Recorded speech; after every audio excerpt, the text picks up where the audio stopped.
Sejam bem-vindos ao curso de Química Orgânica. Esta aula ela é uma aula introdutória, tanto que o título está ali, Introdução ao Estudo da Química Orgânica. Eu sou o professor João Passo, então vamos estar aprendendo essa maravilhosa disciplina. Em suma, nessa aula vou estar falando sobre o histórico, tá? Que levou à química orgânica, uma introdução ao estudo, à importância do estudo da química orgânica e a estrutura do átomo e ligações químicas, voltando para a base, tá, do conhecimento da química, para poder se aprofundar mais no estudo da química orgânica. Antes, no passado, né, o que as pessoas pensavam? Tá? Ou até cientificavam, vamos falar assim, né? A ideia era o quê? Basicamente o que é necessário para se manter vivo? E a resposta seria, precisa comer raízes e grãos. Lá, pessoal, tá? Da caverna, vamos considerar assim, né? Mas alguém poderia dizer, mas não dá para viver na sujeira. Realmente, isso é um conhecimento interessante, tá? Mas alguém poderia dizer, mas e o aquecimento? Dá para se aquecer com galhos de árvore, mas não é possível aquecer com pedras, tá? Então, essa pode ser a ciência do senso comum, vamos falar. Não que ela não tenha valor, mas aqui a gente está falando de uma ciência mais aplicada. Isso mudou no século XVIII, especialmente com esse cientista, John Jacob Berzelius. Tá?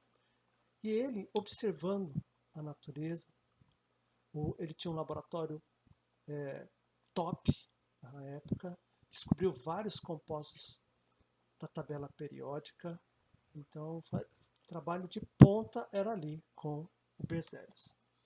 E aí então, o que ele observou? Observou que havia substâncias que vinham a partir de organismos vivos, tá?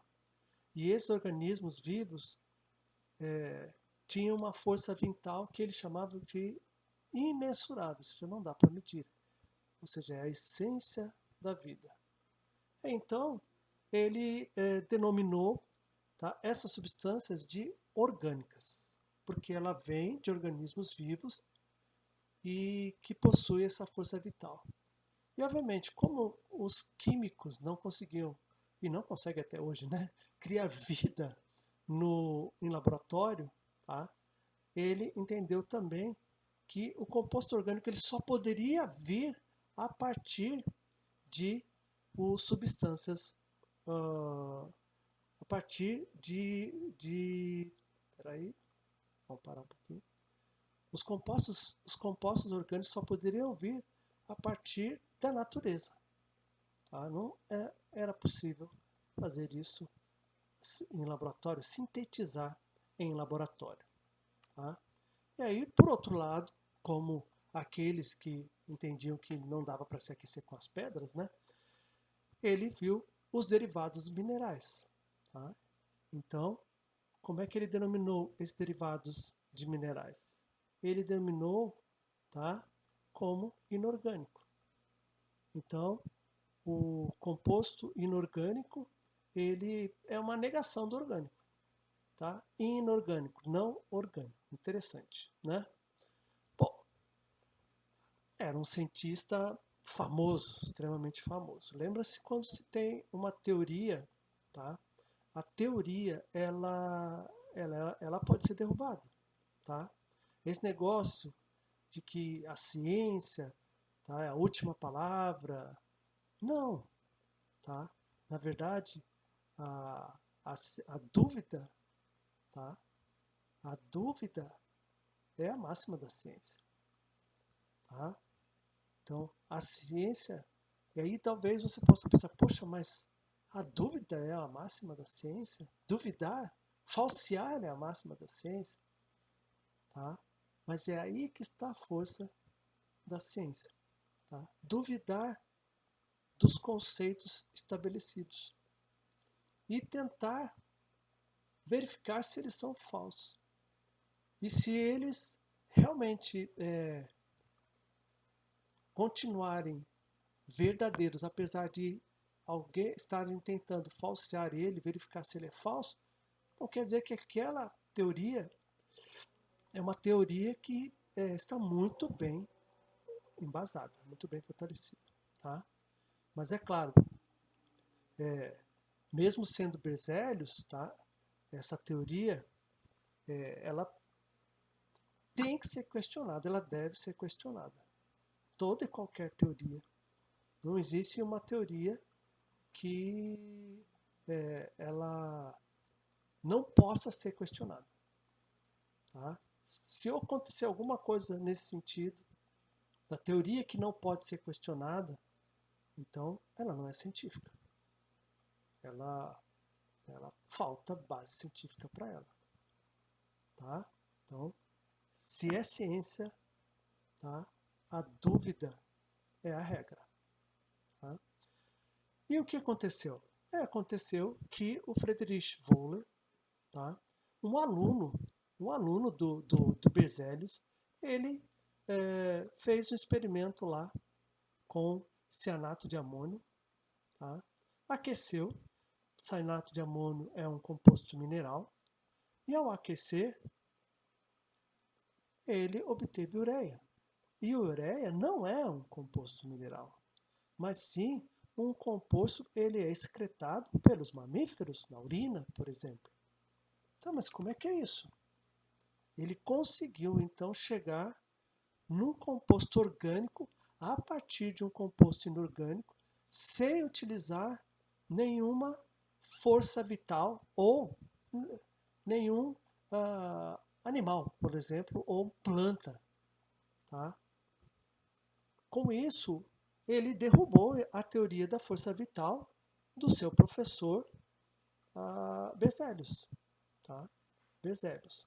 E é assim que a ciência funciona. Por mais famoso que seja o cientista que elaborou, tá? Contra, mas assim, fatos não tem argumento. E o fato aqui ele partiu de uma substância inorgânica e chegou numa substância orgânica. Aí eu pergunto para vocês, será que foi aceito logo de cara? Não, é claro que não. Por quê? Porque nós somos muito resistentes à mudança. Mesmo quem trabalha com a ciência top também é resistente à mudança. Então não foi logo de cara. Muitos contestaram. Era o do Berzelius, é a teoria da força vital do Berzelius, do grande Berzelius. Tá? Então são seres humanos, mesmo que sejam cientistas. Tá? Os fatores humanos pesam também. Então, eu li num livro que muitas vezes uma teoria ela não morre porque alguém provou que ela está errada para aqueles que acreditam, mas porque aqueles que acreditam morrem e não existe mais ninguém para continuar sustentando ela. Tá? Então é assim que funciona, infelizmente. Tá? Então, precisava de uma nova denominação. O que são os compostos orgânicos? Tá? Se eu não posso considerar como teoria da força vital, o que são esses compostos orgânicos? Bom, composto orgânico é o composto que contém carbono. Essa foi a redefinição. Foi verificado que esses compostos que eram retirados do reino animal, do reino vegetal, eles tinham basicamente entre si, a semelhança entre si, carbono. Tá?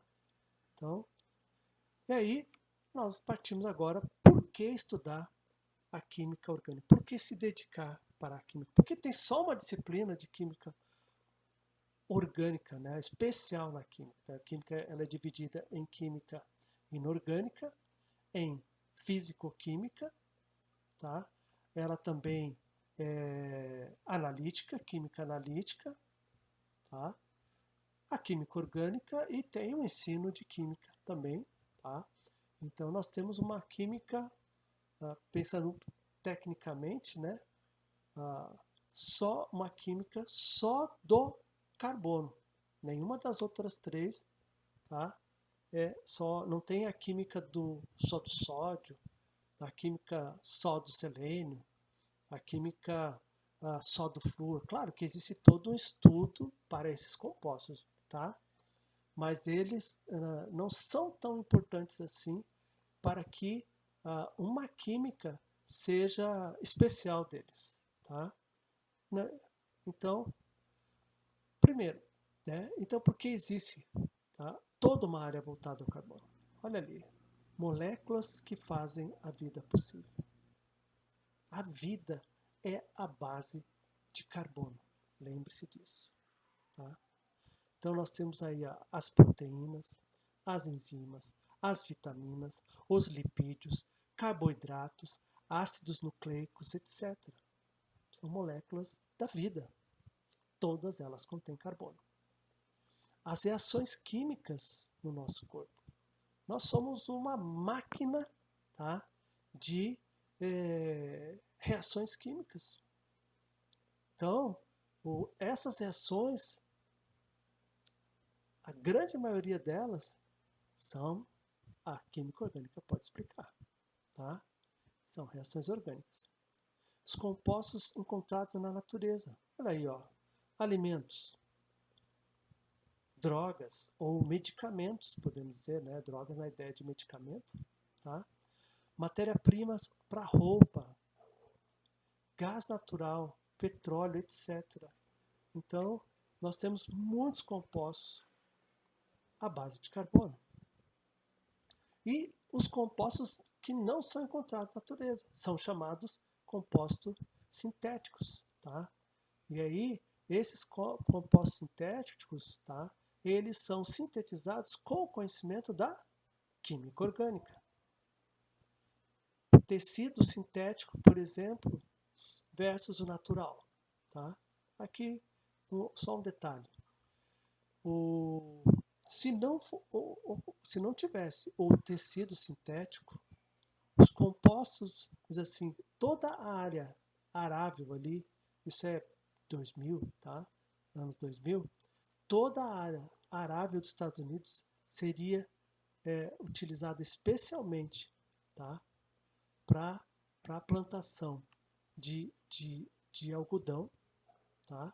Plantação de algodão e lã, especialmente para a produção de algodão, aí é plantado, e a lã que é retirada do animal. Toda era seria só para vestir a população. Então veja a importância da química orgânica. Tá? Se você tem um guarda-roupa abarrotado de roupa, muitas vezes com roupa que você não sabe nem se vai usar, ou até não lembra mais que ganhou, ou esqueceu lá no fundo do baú, nem sentiu falta. É por causa dos tecidos sintéticos. Tá? Tecido sintético. No passado as pessoas tinham uma roupa só. E ela ia se desfazendo no corpo da pessoa. Era muito caro ter roupa. Tá? Era muito caro. Então, a química orgânica também possibilita, ela diz assim, no certo sentido, a gente pode até, ela previne a escassez de produtos naturais, porque eu posso sintetizar, eu não preciso tirar da natureza, que pode acontecer de ficar escasso. Só para vocês terem ideia, ó, tem mais ou menos 16 milhões de compostos orgânicos conhecidos, e isso aqui, dados aí de 2004. 2004, então já aumentou bem mais. Tá? E aí a pergunta é, mas por que o carbono é tão especial? Qual a razão? Tá? Então vamos lá. A posição dele na tabela periódica faz dele muito especial. Vamos tentar entender. Ó, ele está ali no segundo período da tabela periódica.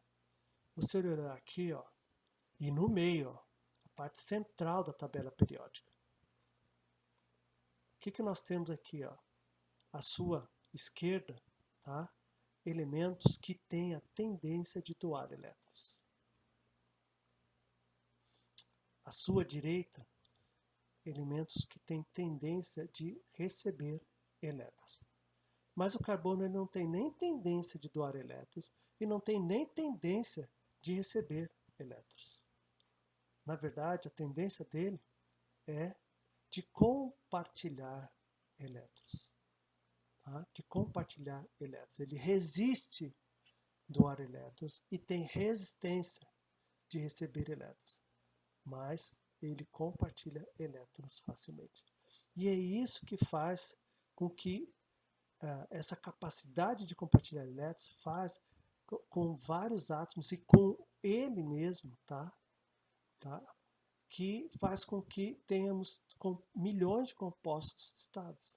Só para vocês terem ideia, um polímero, tá? De alta densidade chega a ter 2 milhões de monômeros. Então, a gente pode estar, dependendo do monômero, pode subir para 400 milhões de carbono. Então, ele tem uma capacidade de ligação consigo mesmo, tá? Que é sensacional. Sensacional. Isso por causa dessa característica de compartilhar elétrons. Tá?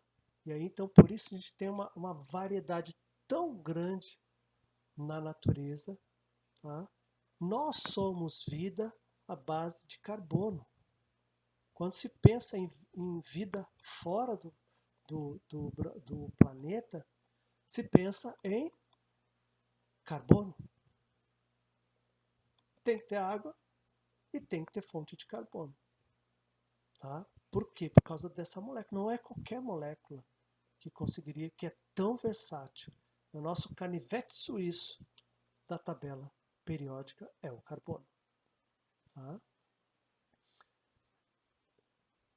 Também o estudo das suas reações são tão importantes, porque nós somos aí, tá, um recipiente de muitas reações químicas. Tá? Então a gente vai pensar um pouquinho, tá, sobre isso, tá? E vamos estudar a fundo. Na verdade, o nosso foco, grande foco, vai ser, com certeza, o estudo das reações orgânicas também. Tá? Então, pensando em reação orgânica, então é a quebra de ligações antigas e formação de ligação nova. Tá? E aí, as ligações que se formam, tá? Quando os átomos compartilham elétrons, normalmente pares de elétrons, tá? E as que se quebram, elas não mais compartilham seus elétrons. Bom? Então, e é importante quando se estuda, tá, saber da facilidade da ligação que se forma e que se quebra, o quão fácil ou quão difícil uma ligação é para se formar e para se quebrar. Para isso, a gente vai ter que pensar na estrutura do átomo, tá? Na estrutura do átomo. Então, vamos voltar para a base, tá? Então, falando de estrutura do átomo, o átomo tem um núcleo positivo, né, composto por prótons e nêutrons, tá? Os elétrons, ele tem carga negativa, estamos falando lá do ensino médio, hein? Tá? Ou até no ensino fundamental, que isso também é ensinado, né? Então, e o átomo neutro? Isso é importante, são detalhes que parecem simples, mas que fazem toda a diferença no nosso estudo, tá? Então, quando o átomo está neutro, ele vai precisar ter o mesmo número de prótons e de elétrons. Por quê? Prótons têm carga positiva, elétrons têm carga negativa, e uma carga do próton anula a carga do elétron. Então, se eles têm o mesmo número de prótons e elétrons, ele vai ser neutro automaticamente. Tá? Ao ganhar elétrons, o átomo fica negativo. Chamamos isso de ânion. Né? E ao perder elétrons, o átomo ele fica positivo. Damos o nome de cátion.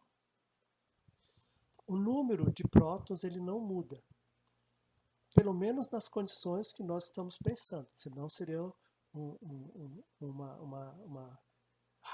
ocorreria uma reação nuclear, E aí não é o caso do nosso estudo, é algo muito específico, tá? Mas o número de prótons em condições normais, não sendo a reação nuclear, ele não muda, tá? E aí o número atômico é justamente igual ao número de prótons, ou seja, a identidade do elemento é o número de prótons, tá? Temos também uma outra grandeza, né, que é o número de massas, que daí seriam prótons mais nêutrons, e é interessante porque é o que realmente tem massa no átomo, são os prótons e os nêutrons, com massa parecida, tá? Então, com isso, o número de massa, tá?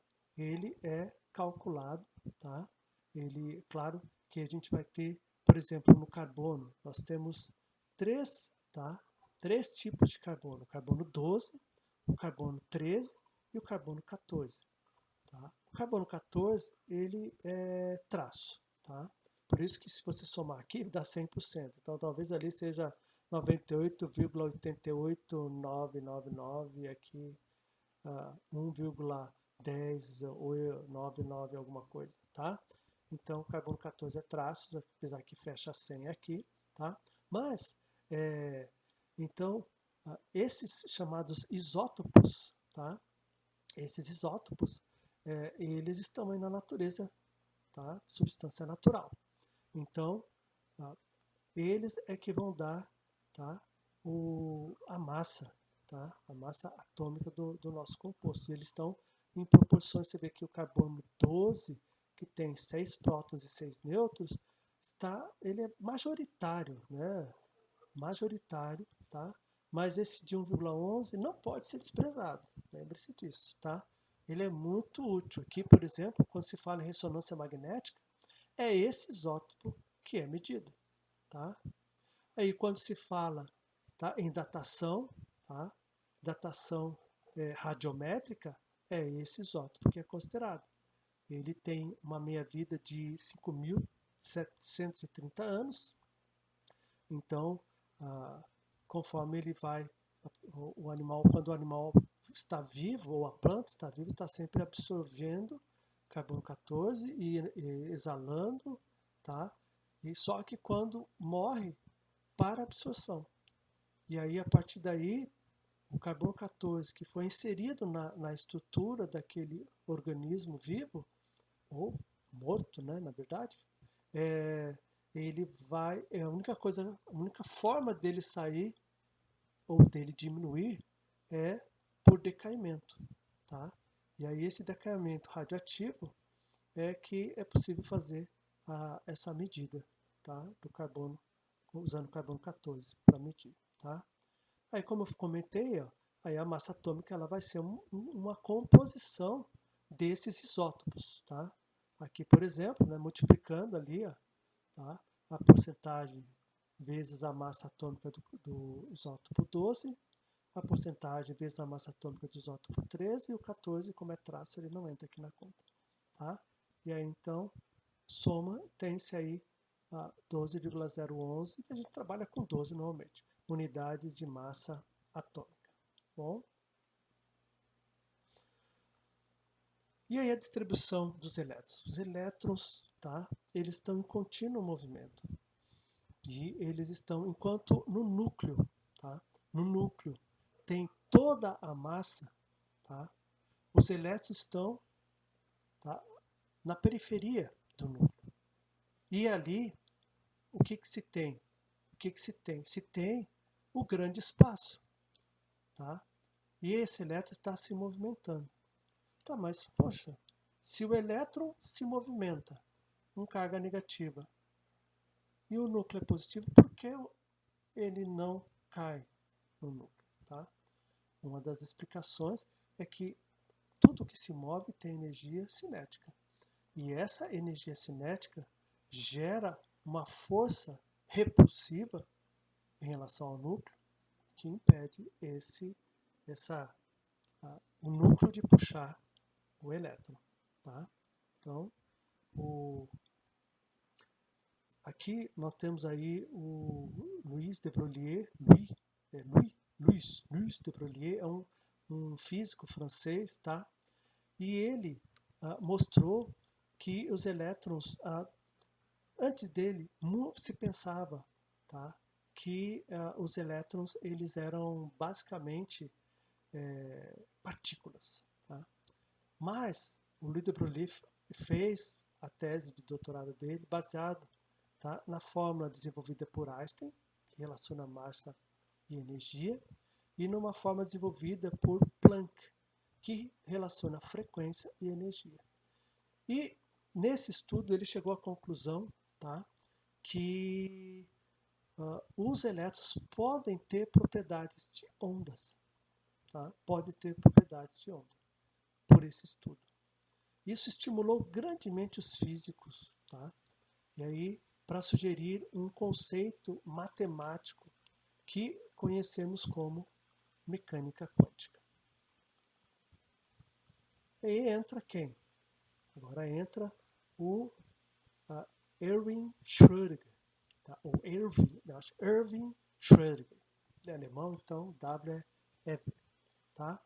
Então, o que o Erwin Schrödinger fez, tá? Ele trabalhou com equações matemáticas e daí então considerou o elétron como uma onda e desenvolveu matematicamente esse conceito, tá? E na verdade a partir de ondas como se fosse de uma guitarra, tá?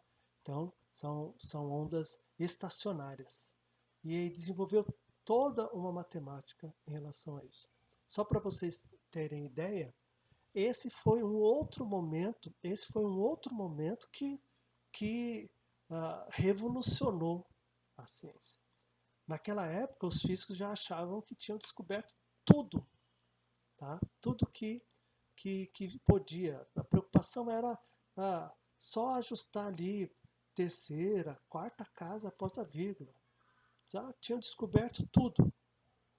Mas a mecânica quântica revirou, tá, toda a ciência naquele momento, porque ela é totalmente diferente e para nós até hoje, agora que nós estamos falando no dia a dia de computadores quânticos, é baseado na mecânica quântica. Foi ali no início do século passado, 1900, mais ou menos.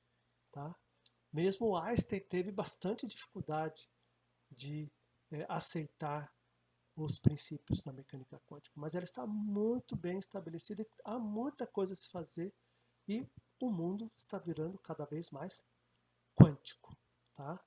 E aí então o Schrödinger ele fez isso em 1926, tá? Enquanto que o de Broglie ele fez a sua tese, tá?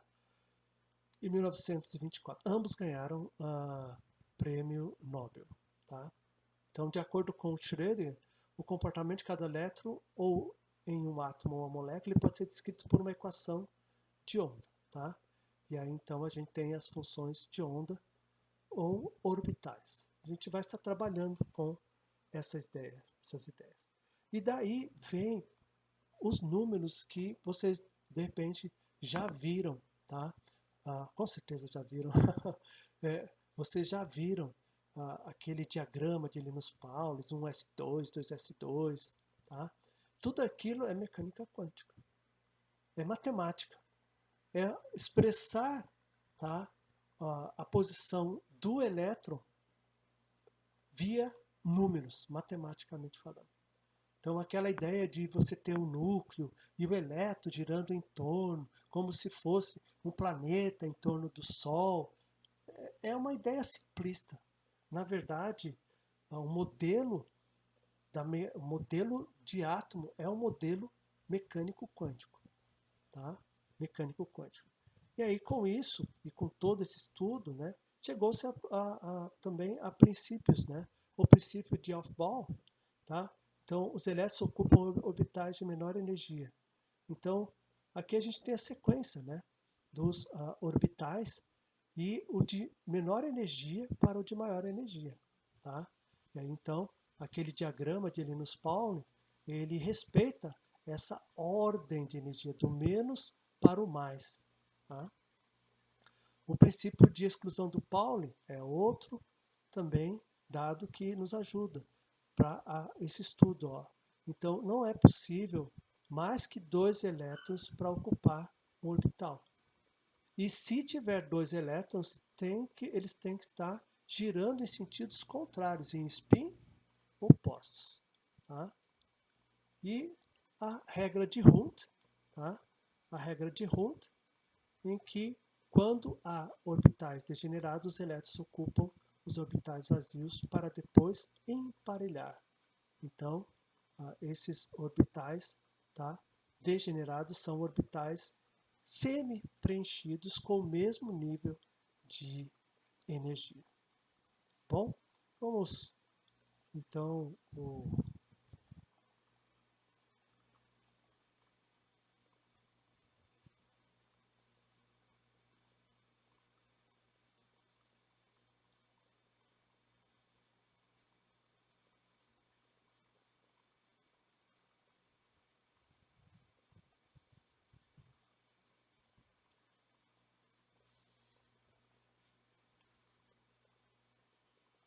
vamos então parar por aqui a nossa aula, tá?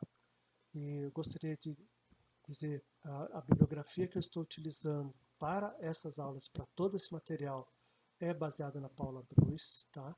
Química Orgânica. Nesse caso, é volume 1, como já é uma disciplina de orgânica básica.